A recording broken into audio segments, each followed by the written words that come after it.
Or are you just ditching the microphone? No, you? well. Max. Why are you going in this now? Come on, David. No, you did. Okay. I'm with it.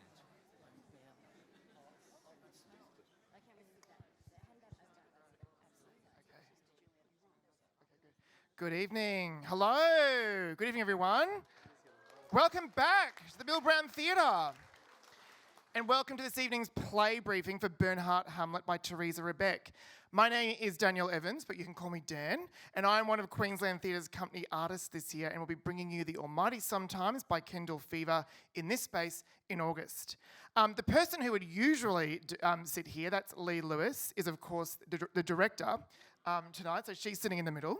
And she's at the helm of this incredible play and this extraordinary cast that you see before you. Please give them a round of applause.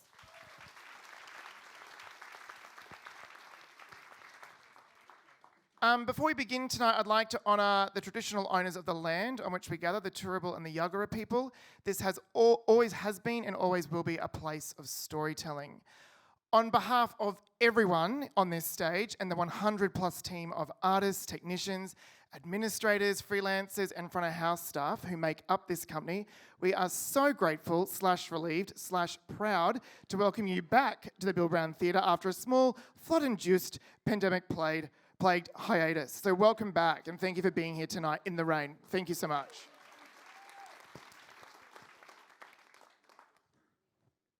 In 1899, legendary leading lady Sarah Bernhardt's decision to assume the title role of Shakespeare's Hamlet left critics and patriarchs aghast and indignant.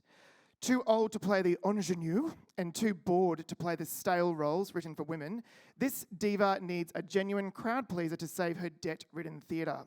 And what better work than Shakespeare's finest play? And who better to take on the greatest part ever written than the greatest actress of the century? As Sarah and her players delve into what makes Hamlet tick, the whole city is watching and waiting to see whether this bold plan will be her legacy or her undoing. So tonight, thanks to our production sponsor, Philip Bacon Galleries, is your chance to peek behind the curtain at a play that looks behind the curtain at one of the most revered actresses in living history inside a production that disrupted the way we thought about gender in performance. Let's meet the cast and crew. It's a very, very big team. And so can I ask you to introduce yourselves? And for the actors amongst you, without giving too much away, can you just reveal your relationship to Sarah Bernhardt as we go along the stage? Is that all right, Lee? Is that okay? Great. Shall we go this way? Certainly. Dan, you hold on to your microphone. Julian, sorry, that's just me being bossy. I'm quarantined.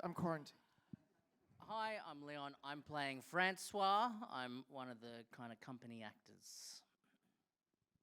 Hi, I'm David. I play Alphonse Mucha, and he is tasked with creating the poster for Hamlet for the production. My name's Julian, and I'm playing Sarah's son, Maurice. Hello, my name is Wendy, and I'm playing Rosamond, and my husband is Edmund, whom Sarah is having an affair with. I'm Brady, and I'm the sound designer. I'm Max, and I'm a friend of Brady's. You've got one. This is the fabulous Max Lambert, who is the composer on the show. My name's David Walters. I'm the lighting designer. And I'm going to jump in. Celebrate with us. This is the 100th play that David has done for Queensland Theatre.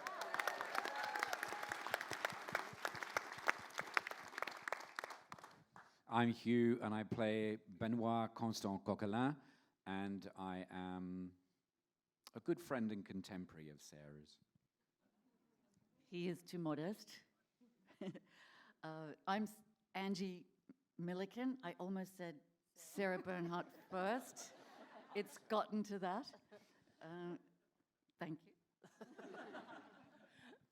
I'm Amy Ingram. I play Lizette, who is also one of the company actors putting on Hamlet. And I play Ophelia. Hello, my name is Gareth. I'm playing Raoul, one of the company actors as well. But also Guildenstern, right? And Guildenstern. And Not to be confused with Rosencrantz ever. And Marcellus or Horatio? And Horatio and also Laertes, actually. I'm Nicholas Brown. I play a character called Edmund Rostand, who is one of Sarah's favourite playwrights. He's the playwright who wrote Cyrano de Bergerac, and he is also her lover. Hi there, my name is Anthony Gooley, and I play a theatre critic named Louis, who is vehemently opposed to the whole idea. Hello, I'm Kim. I'm the stage manager. Oh, wow. Okay, I'm going to get into it. I'm going to ask some questions I'm going to throw out to you. So if you have a burning question, remember it, and I'll come to you very shortly. Angie, I'm going to start with you. Oh, I feel like Tracy Grimshaw. I'm going to start with you with my hard-hitting questions. Sarah Bernhardt. For those of you who don't know, or if anyone is not familiar with the legacy or the myth that is Sarah Bernhardt, like her reputation kind of precedes her. She is probably the first cause celeb of her time. Priests gave sermons denouncing her, monarchs gave her jewellery, the media reported on her every move, what she was wearing, what she was eating. She herself apparently slept in a coffin. Apparently she also suffered from crippling stage fright. She's this larger-than-life character, and I'm wondering, can you let us in on the work that you've been doing, or perhaps how did you find your hook into her? How did you get past, the iconography, the mythic, to kind of find a human to embody? First question to you. Thank you, Dan. It was first Theresa Rebeck's writing, because it is clear, it flows, it has an incredible physicality, and the ideas that Theresa is exploring, I think, aligns with what we read about what Sarah thought as well. So I found the play quite hard to read at first, and I thought everybody else is funny. That's still true. And I found it hard to find my way in. But it wasn't until we were all together and reading it out aloud that it really came alive, and then I started to sort of really understand what I was doing. Also read a fantastic biography that reads like a page-turner of an extraordinary roller coaster of a life. And I was just hooked and fascinated by the way that she approaches her life, which is with just enormous flair and courage. And one of her favorite sayings was "quand même," which is even so, I'm going to do this. Even so, I'm going to keep a pet panther. Even so, I'm going to play Hamlet. And so that, I think, is a sentiment which is kind of all throughout the play. In the face of all of this dissent and people pulling it down, she just says, even so, I'm doing it. Oh, brilliant. I love that. Lee, second question. You're wrestling with quite a bit here. There's quite a few worlds happening all at once on this stage. You've got the world of Sarah Bernhardt, but you've also got the world of the theatre and of Hamlet. In your mind, do the two intersect? Are they apart? Have you had to conceive the Shakespearean world and Sarah's world separately, or what's the relationship between the two for you?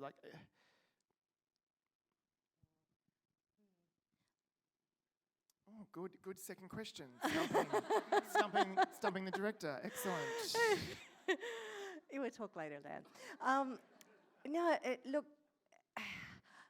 I think Theresa Rebeck, in writing this play, wove together the 19th century theatre world and the world of men and women in the 19th century with Hamlet, with now.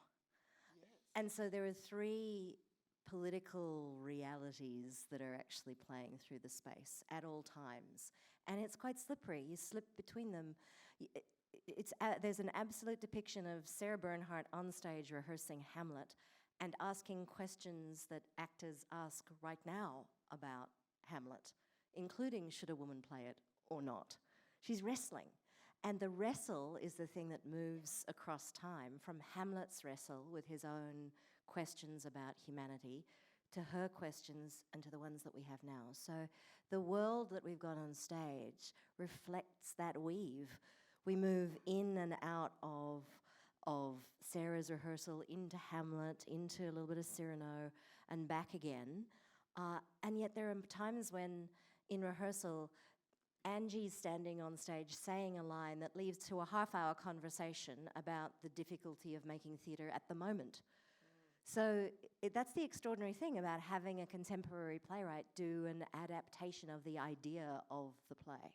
So we get glimpses of Hamlet, but we get glimpses of Hamlet across time. And that's what's so exciting. So what I have to say is in making this world, though, I had the fabulous Simone Romaniak, who can't be here with us tonight. But when I said to her, I need to have all of these, there's 3 plays for the price of 1. We've got Hamlet, we've got Bernhardt, and we've got Cyrano. So 3 plays, all in one space. And she kind of took the idea and ran with it. And the only thing I said is, I know I want to revolve. Is that okay? And she was like, is that okay? Yes. So there's a little bit of getting to play with this space and see what we can do. But those worlds, it really comes from the genius of Theresa Rebeck's writing. And she's doing things with this play that I actually haven't seen, and it's not in other play structures, and it's not that she's being incredibly radical, but she is a writer at the peak of her game. She's in her 60s, she's been writing for a long time, she's written in theatre and film and television, and she's written novels. So formally, she's one of the most versatile of writers in America. She's the most produced female Broadway playwright. Her craft is awesome, and there are moments where I go, I don't think I've seen this scene before, actually on a stage, and I love that. And it's not, thumbs sticking out wacky. It's not that sort of thing. It's just really layered craft in there that takes us on this extraordinary journey through all of these worlds. That's the short answer. Good. That's good. Good answer. I'm going to come to Hugh and Nick now because I guess your 2 characters are the closest to Sarah.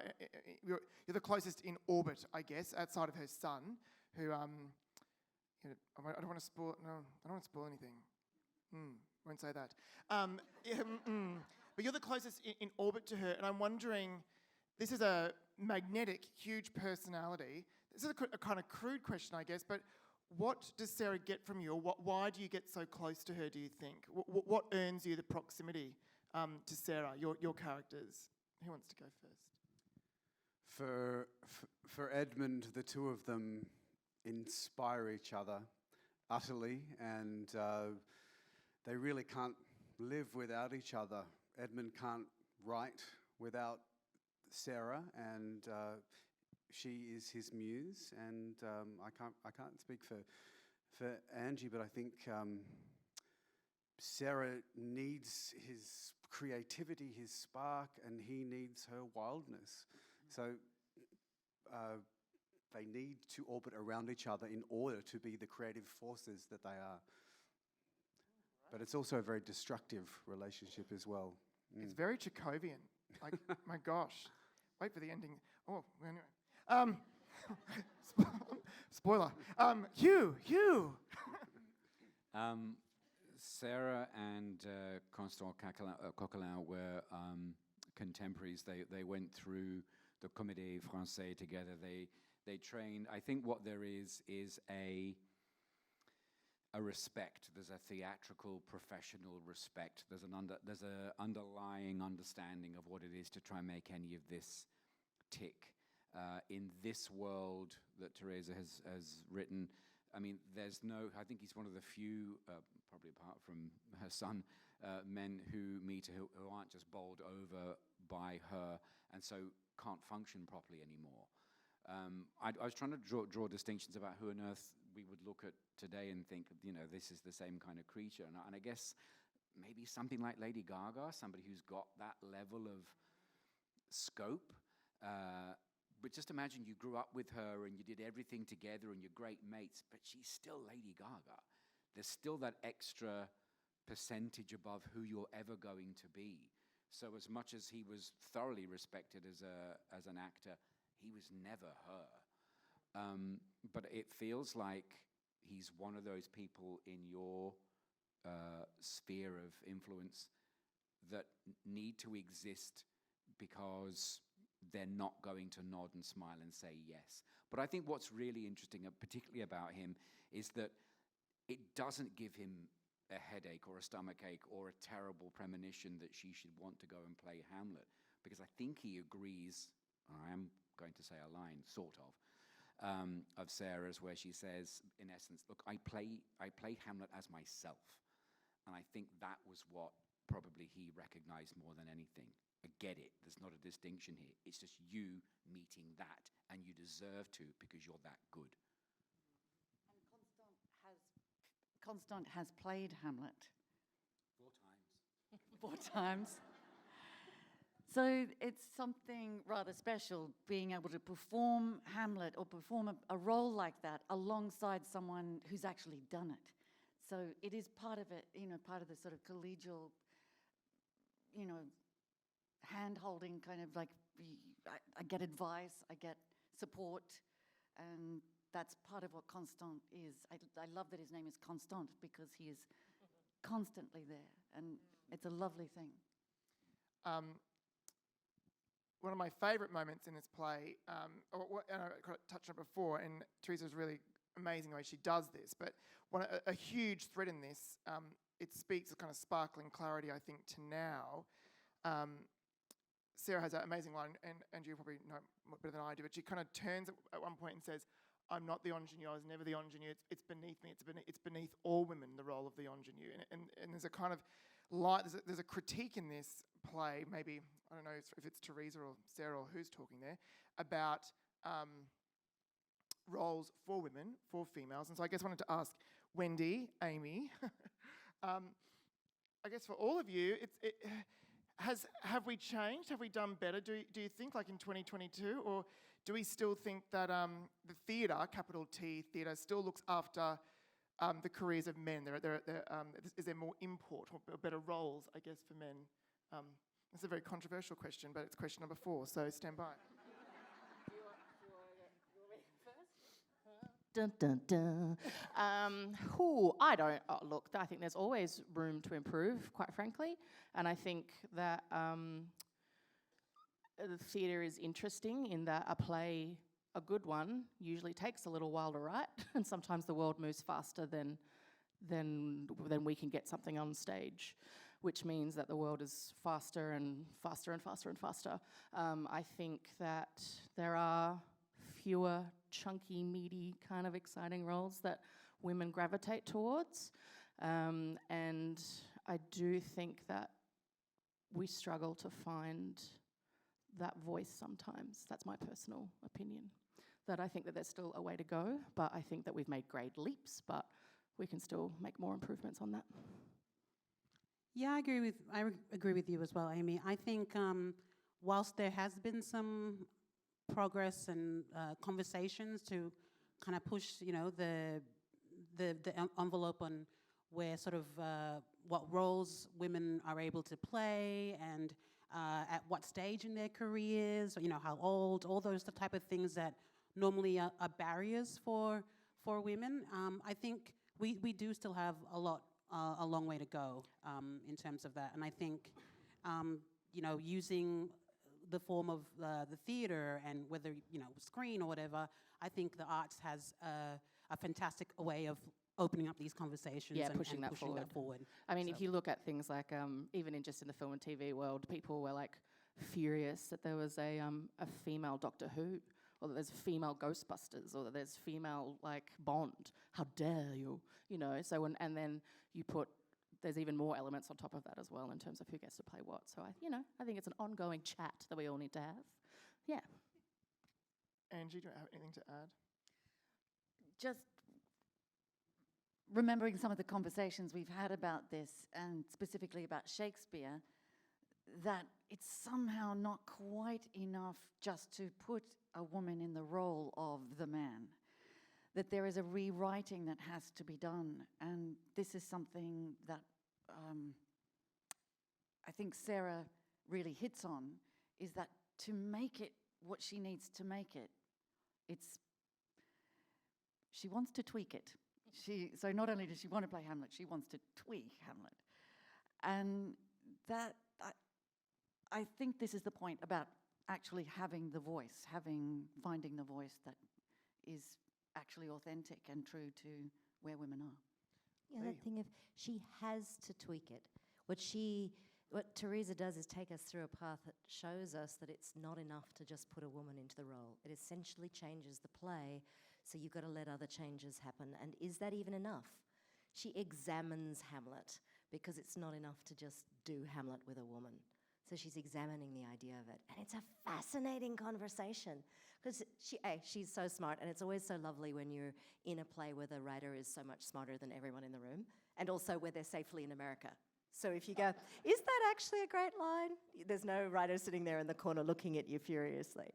No, the questions that she asks are robust, and she doesn't come down on one side. She gives the conversation to every character in the play. So you've got a lot of people asking questions about, does this even work? And yes, there's a comedy involved in having like extreme thought in there. I mean, Anthony, the critic's role is actually is probably the most extreme voice in there. But those same thoughts echo through everybody else in different ways, as they do through us in an audience. You know, if we were just doing Hamlet and I had a female in the role, you'd sit and watch and you go, all the way through, you go, is it working, is it not? And some moments it will and some moments it won't, and you'll then have this conversation of, do I think that... But that's what she does with the play, and allows us to think it in far more fun ways than just how good was that production of Hamlet. Beautiful. So David, in the middle there. So David Walters, question for you. Welcome. 100th show. What are you doing with this one? Are you going to do something crazy? Is it going to be a disco ball in 1899? What's happening? Are you throwing it all out? Is it all under fluoros? What are you doing? Are you doing anything to celebrate your 100th show? Or I'm seeing footlights. How are you approaching this one? Look, to be very honest with you, it's the same way I've approached any other show, frankly. It's what's the play about? How do we tell the story? What's the journey? And how does lighting trace that? There are aspects of this one where at sometimes we're in late 19th century Parisian theatre, where people are rehearsing in essentially rehearsal light, one would imagine, shortly after the introduction of electricity. At other times, there is production lighting within that theatre, which takes over. And then there are other times when we leave the theatre altogether, or we're on a Parisian street, or in somebody else's office. So the lighting tracks this in a way and hopefully makes it understandable. And I can't say I have done anything particularly different. Okay, yeah. But we sat down for a conversation, and you said, so what's extraordinary about Sarah Bernhardt is that she was always described as light. Everybody talking about her performance talked about the way she would carry light with her. And so the starting point for the whole design came from David saying, I want to find a way that the light source, the light always seems to start with her. And that's shaped really the whole space. You're giving it away. So you know what? These are special friends. I don't mind giving away to them because you know what? They're all coming. And they're allowed to actually peek behind the curtain, I reckon. This play, when I read this play, it moves so quickly, and it does rip you from like theatre to Parisian street. Team sound, Max, Brady. Is it hard to keep up with, or what are some of the challenges been in scoring and designing this one? Over to you, Brady. Don't you dare. No, yours.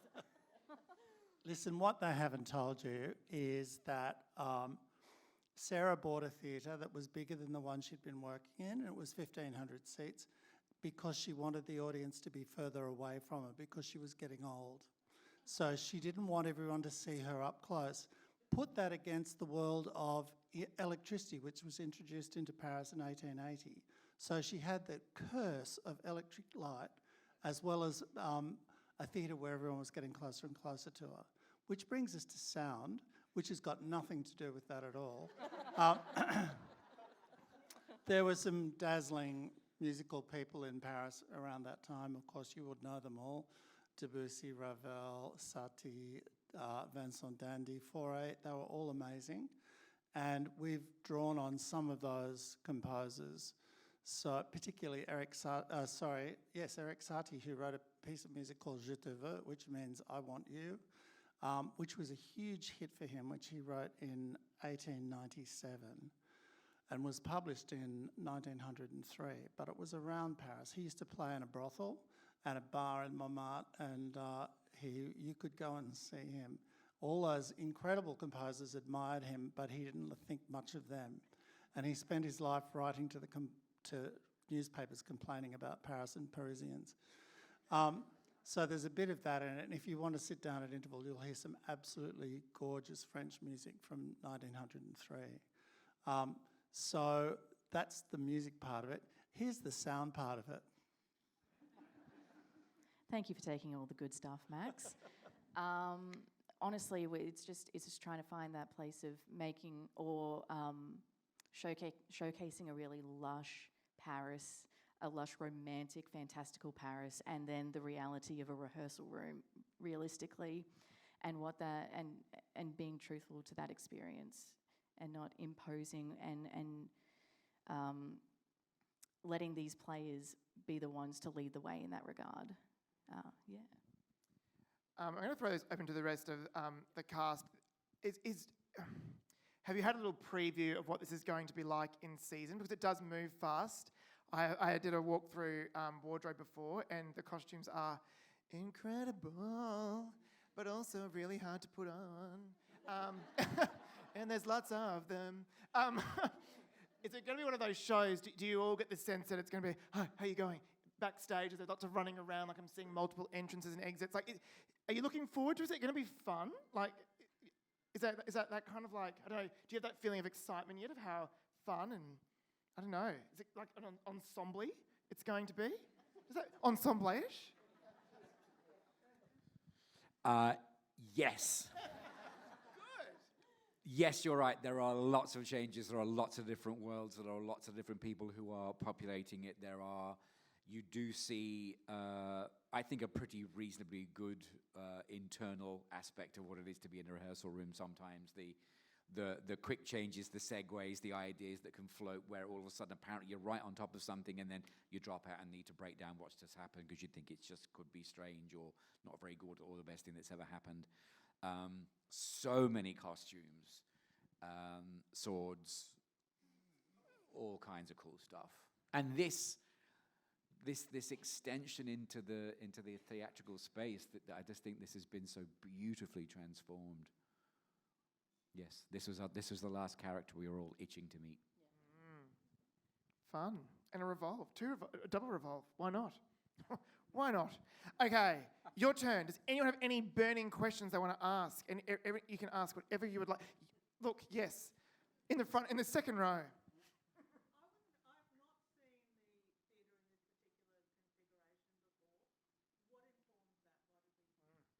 So the question is, we haven't seen the theatre in this configuration before.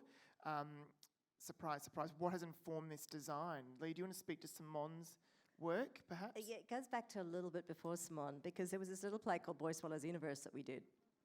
And one of the ways we afforded that show was to actually build the revolve and say it was part of the capital expenditure of the company. So we have this double revolve now. And I was like, I had to say a long time ago that to promise to use the double revolve. And then I read this play, I was like, awesome, we can do this play. So that's where we started, was this, because there is so much movement in it and because there are worlds swirling around each other. It's a pretty straightforward beginning for that idea, which Simone then took and ran with it. And then the informing of how do you put the front of stage, the back of stage, the dressing room, Paris on a stage? How do you fold it all in? And the fragments of memory. It was to do, I suppose, with the fragments of memory that we all have of Paris, and maybe not being able to travel made us think about it in more fragmented ways, memories of that space, and how to evoke it rather than represent it, which is why it's sort of this scrappy representation, a bit real, a bit not real, And Simone started to play with, she came to me and said, can we use some of the old-fashioned scenic painting techniques? I was like, oh yeah, they're lovely, lovely. Can we do this? Can we have the clamshells on the footlights? And David was like, definitely. And then he put far more than I'd imagined. But that's okay. Over the top was a little bit what sits inside this play. So there's a little bit of permission in there. And look, it's also that funny thing, this wasn't supposed to be the first play in here this year. Everyone should have gone through the full-onness of First Casualty and the beautiful little heart of Don't Ask What the Bird Looks Like. There should have been this huge journey to get to here where this was kind of a relief. Finally the big play. So it's so strange to be coming out and going, ta-da, this is the first big one. So it feels a little bit strange. But the starting point was actually a piece of infrastructure. But that's kind of why the company exists, is to be able to store things like that so that we can make something look quite expensive when actually it's not, because we own all the bits and pieces. So we're just reassembling them in a different way. In that really great sustainability way that theatre has always done, we use the scraps and piece them together again and make it look like something different. I mean, I did think we should play Queensland Theatre Bingo and see who could spot the different things from the different shows. Because I think that's part of the fun of it too. You kind of go, I recognise that chair, but it doesn't look the same, and that's because we reupholstered it. And it's little things like that to conjure a world rather than build it for real. And I think there's something in the play that reminds us that that's what we do. We make things up out of nothing, and yet they become such solid memories. Thank you. That was a very good. Yes, I'll come here, then I'll come over here. Yes.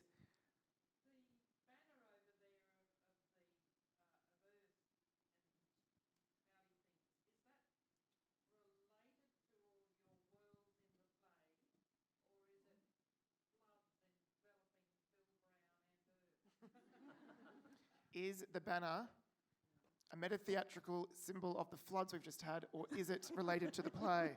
Well, actually, I now realise we're going to have to go back and repaint it because it's supposed to be the moon, not the earth. So thank you for that note. We'll be fixing that. Next time you come, it would look more like the moon. Leo thanks you. He's going to have to get up there again. But I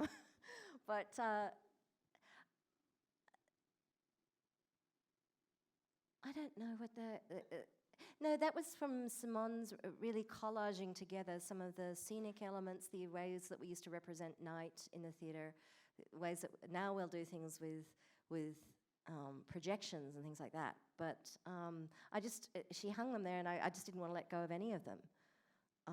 So there are moments when they're talking about the firmament and the sky. There are moments when the moon is mentioned and things like that. And so to actually just have those fragments of thought inside the space, I think that's why we decided to have that one. But the moon and the tides and the river coming through here. Yeah, now I will think of that again. Thanks for that. No, that's fine. No, come again. No, that's excellent. I'm coming over here. Did you have a question? Yes.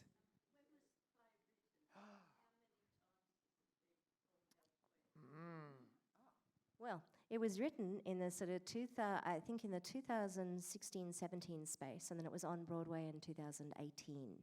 It was all set to have a nice big world tour because it had gone so beautifully. In fact, I think MTC wanted the rights for it. They couldn't get it because they were going to be touring around the world, and then COVID.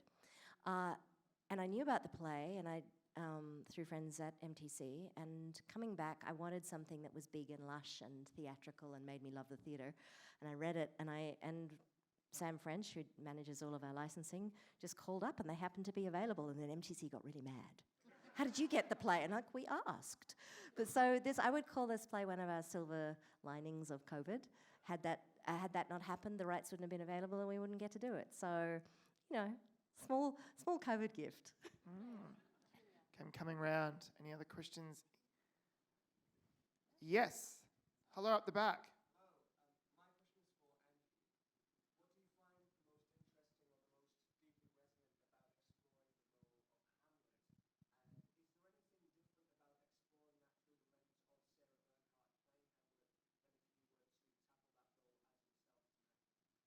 It's a very eloquent question that I will try and repeat as eloquently. Angie. Did everyone hear that? Do I have to repeat that? That was very well projected. I really don't want to do that again because I will just butcher that question. Angie, over to you. So, yes. Okay. Go for it. I start with Sarah. So it is about playing Hamlet through the filter of Sarah. For me, Angie, I've needed to go back to Hamlet to understand what's going on and when and where and when and what is the context of the placement of Hamlet within the piece. So there are some key, am I allowed to say? There's some key monologues, soliloquy that Sarah explores. I think what's wonderful about the way that Theresa Rebeck has written it, though, is that with each monologue or soliloquy or Hamlet exchange, you see the development of Sarah into the role. And her submersion becomes more as the play goes along. And she understands that at the beginning, she's grappling with it and not fitting inside it. And then she goes through probably what most actors would go through playing Hamlet, where it kind of does drive you mad. And at times it has driven me a little bit mad. Fortunately, I'm not playing the whole Hamlet. So, which I'm glad about. It is Sarah's version was, in the end, about 4 hours long. And in prose. So she wanted the verse changed, and apparently it was very successful. So being able to chart Sarah through the process of Hamlet, and also at the same time to revel in that language myself without actually having to play Hamlet, is incredible. Yeah. Great. Is that a roundabout? Yeah. Any other questions from this? Yes, at the back.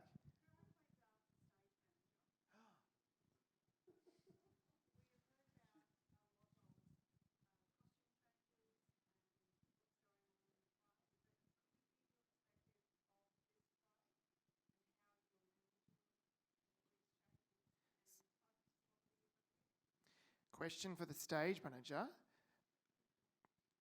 There's a lot of costume change, a lot of technical wizardry happening in this play. How, Kim, are you going with that at the beginning of Tech Week? Look, we haven't quite started moving through it physically yet.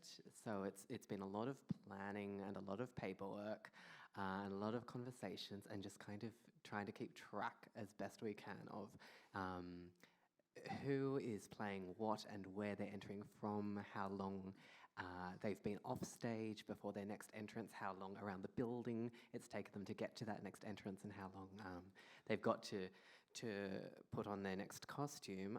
There's been conversations with wardrobe about any changes that we think might need a bit of assistance, replacing buttons so that they're not real buttons, shoelaces that are elastic so they're easier to get on and off. All of those regular conversations, we're in the midst of all of that.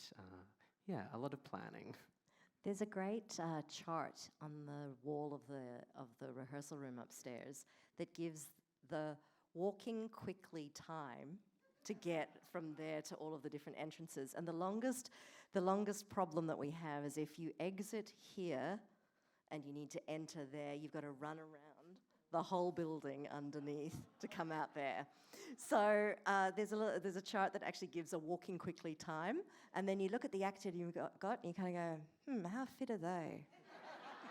And what shoes are they wearing? And then you do it the first time and you hear ding, ding, ding, ding, ding, ding, ding, ding, ding, ding, ding, ding, and you're like, yeah, they'll make it. And then you give the note saying, if you could do it a bit quieter, and they look at you with evil in their eyes. But by the second preview, it's fine. So good. Thank you for your question. Anyone? We've got time for about 2 more questions or so. Anyone have a burning question they need to ask? They feel deep within them. Yes. Oh, again. Oh, no, sorry, inside the building. So they come from backstage. But some of you may have seen it when you come in, when you're running late for the theatre and you come in that entrance. Sometimes the front of house staff are standing there and they're walking the actors through.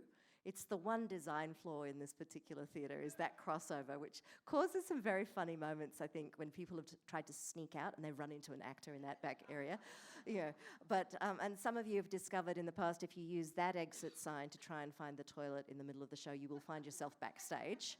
Yep, absolutely. So it's all inside. It does involve 3 doors, and we chock the doors open so they don't need their swipe cards to do it, because that would be disastrous. But there have been a few times where people have meant to come from there and they've only made it to there, and I've gone, well, okay, that was a dream. Any other questions? Yes, down the front.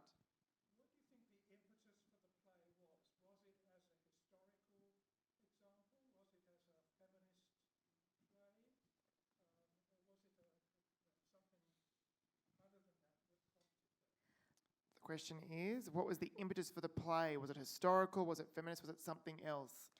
The interesting thing about doing a new work from overseas is that I don't have the day-to-day conversations with the playwright to ask. I get a published script. I know that it's gone well on the other side of the planet.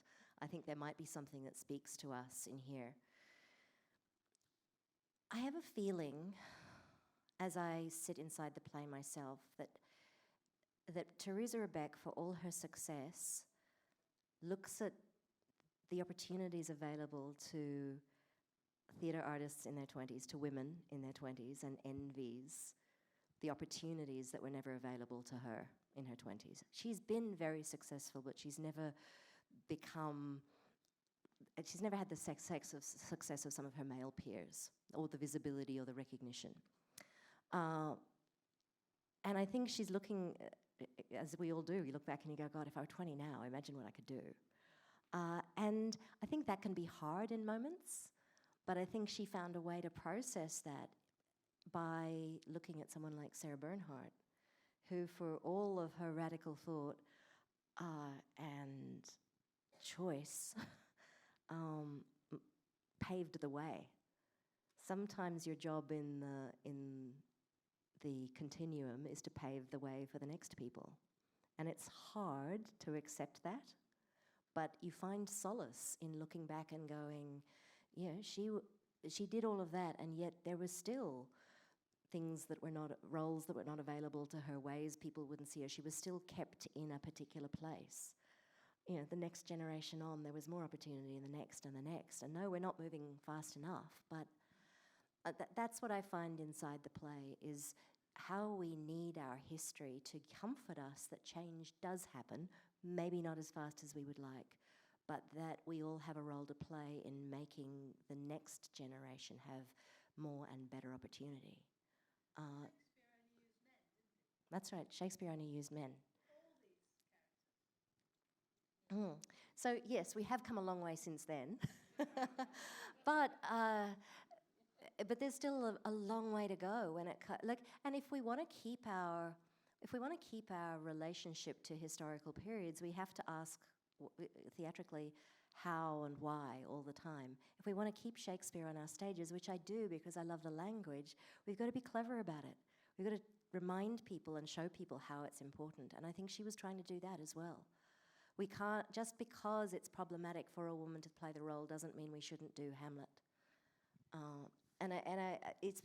She doesn't, what I love about the play is that she doesn't come up with answers, she just presents it for where it is at this time. And I'm interested, I'd be interested in 50 years from now to see how this play sat as in the continuum. I think also, I mean, just while you're speaking, I'm getting that Theresa Rebeck also wanted to set herself an enormous challenge.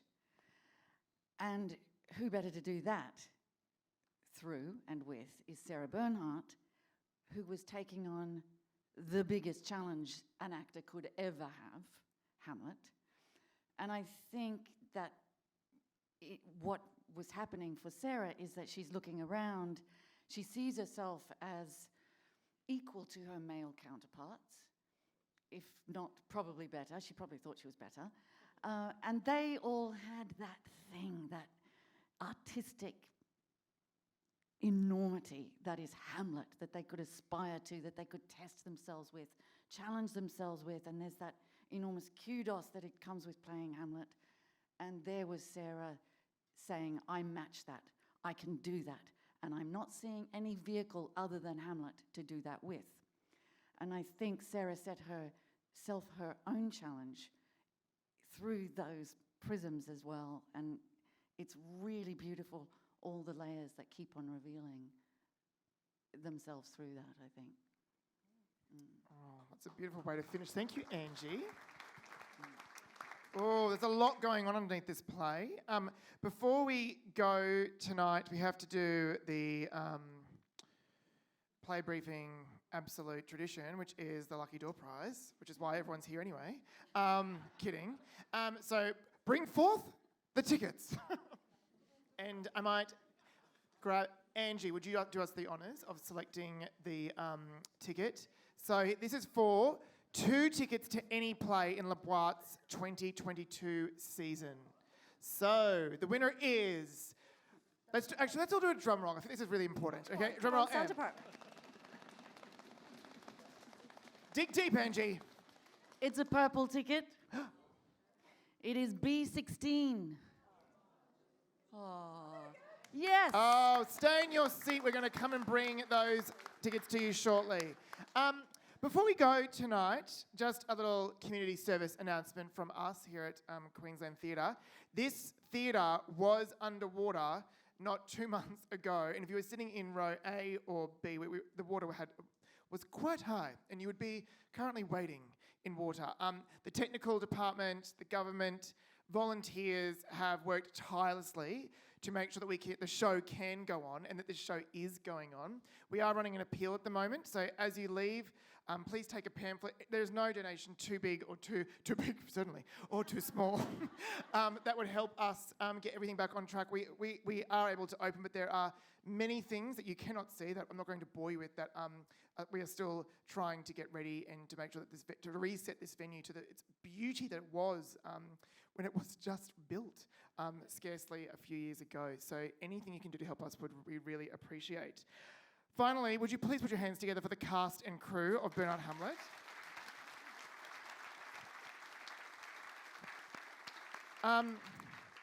This play is audacious, it's funny, and it's also deeply moving. And I don't want to spoil too much, but the second act does gosh, it lands a punch. It's really fantastic. And I cannot wait to see this extraordinary group of actors. They are incredible. I count many of them as my friends. They are very funny. They are at the top of their craft, and I cannot wait to see what they do. And we cannot wait to have you in the theatre. So thank you so much for coming. Thank you for supporting theatre, and enjoy Bernhardt Hamlet. Thank you so much. Dan, 1 second. Oh, wait. Normally we'd come and have a drink with you and talk about the play, but I have to actually keep them away from you so that they stay healthy. So I'm so sorry. The effort is actually about keeping them all separate and not quarantined. We can't do that, but we want to keep the play on, so I have to banish them all backstage. I'm so sorry. So we are going to revolve out of here. Goodbye. Thank you. Have a good night. Safe travels home.